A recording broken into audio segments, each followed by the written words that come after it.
जय जिनेंद्र सभी से। पर्यूषण से पहले ही जमीकन सारी नहा दे देते हैं और घर में बनाई है मटर पनीर की सब्ज़ी। ये पहला दिन है जैन स्टाइल से बनाई हुई सब्ज़ी है। और दूसरे दिन मैंने बनाई थी चने की दाल और केर सांगरी का अचार। तो जमीकन खाने का, लाने का और बनाने का त्याग है। इस टाइम हमें 8 दिन तक कोई भी घर में नहीं खाता है।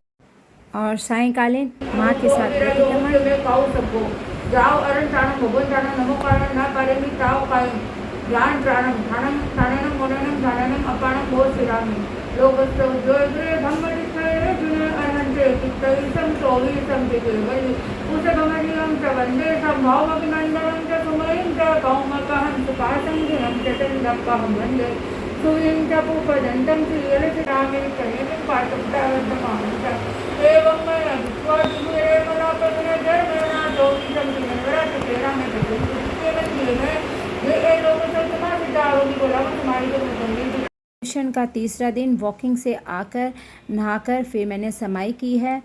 और ये 48 मिनट की एक समाइक होती है। सुबह की समाइक में मैं भक्तामर करती हूँ और बहुत सारे पाठ करती हूँ, 24 आदि चितारती हूँ। इस तरह से 48 मिनट पूरे होते हैं।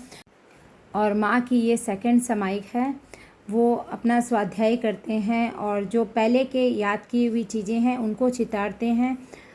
और दिन में 6 समाइक तो वो कर ही लेते हैं अभी। और उसके बाद अब थोड़ा सा काम करते हैं। बहुत सारे कपड़े आयरन के रखे हुए थे तो आज उन्हीं को धोबी के पास भेजने हैं, तो अभी अलमारी से वो निकाल रही हूँ। काफ़ी सारा काम करना होता है पूरे दिन में और काम करने से मुझे बहुत अच्छा फील होता है, एनर्जी आती है और मैं एकदम एक्टिव रहती हूँ। मुझे लगता है एक्सरसाइज, वॉकिंग और काम करना ये मेरा रूटीन में है और मुझे बहुत पसंद भी है ये सब करना। अब ये धोबी के पास जाएंगे और डस्टिंग हो रही है। ये घर के काम तो जो डेली रूटीन के हैं उनको तो करने बहुत ज़रूरी होते हैं और मैं अपना पूरा काम टाइम से ख़त्म कर लेती हूँ। मुझे बिल्कुल भी पसंद नहीं है टाइम से इधर उधर होना, क्योंकि यदि एक रूटीन से चलती हूँ ना तो सारे काम पूरे सही ढंग से होते रहते हैं, डिस्टर्ब नहीं होती हूँ। क्योंकि अब भी जैसे पर्यूषण चल रहे हैं तो हर काम समय पर होना भी बहुत ज़रूरी है। रात्रिकालीन भोजन का त्याग होता है तो सुबह भी खाना जल्दी खाना होता है और द्रव्यों की सीमा होती है। अभी जैसे मैं 11 द्रव्य खाती हूँ और माँ भी ऐसे ही 11 और हस्बैंड भी बहुत कम ही द्रव्य खाते हैं और सबसे कम तो बेटा आज 5 द्रव्य ही खाएगा। पर्यूषण का समय होता है खुद पर संयम करने का। ये हमें संयम करना सिखाता है। ये दिन जो होते हैं वाणी संयम, फिर खाने पीने का संयम, स्वाध्याय ज़्यादा से ज़्यादा, और इस तरह से हम कई चीज़ों का त्याग कर सकते हैं। तो अब मैं बनाने जा रही हूँ खाना और खाने में वही कि कम चीज़ें खानी है तो सोच के बनानी होती है कि सब खा लें, वैसी चीज़ ही बनाएं और सबको पसंद भी आ जाए, पेट भी भर जाए, क्योंकि द्रव्य बहुत कम होते हैं। यानी खाने की चीज़ों का संयम करना होता है। तो आज मैंने बनाए हैं फल ढोकला।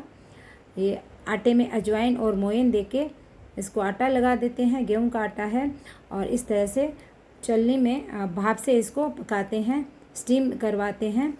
और फिर दूसरा है मोगर के ढोकले भी बनाऊंगी। तो जो फल ढोकला है उसको दाल के साथ खाते हैं, जो मोगर का ढोकला है उसको दही के साथ खाना होता है। और ये कैसे खाया जाता है वो अभी आपको आगे मैं बताऊंगी। इस तरह से ये बन रहे हैं। गरम गरम ढोकले में घी डालकर और पिसी हुई चीनी डालकर कुछ देर के लिए रख देते हैं तो ये एक ही द्रव्य कहलाता है। और मैंने ऐसा ही किया, इसको दाल के साथ खाया और मोगर के ढोकले को दही के साथ। और एक दिन मैंने बनाया बेसन के मसाले वाला पराठा। तो 4 दिन की 4 चीज़ें हो गई। आटे में बेसन का मसाला मिला देते हैं, स्पाइसी मसाला होता है, और इसका ऐसे पराठा बना लेंगे। ये भी बहुत अच्छा लगता है। तो ऐसा भी बनाकर हम खा सकते हैं दोस्तों।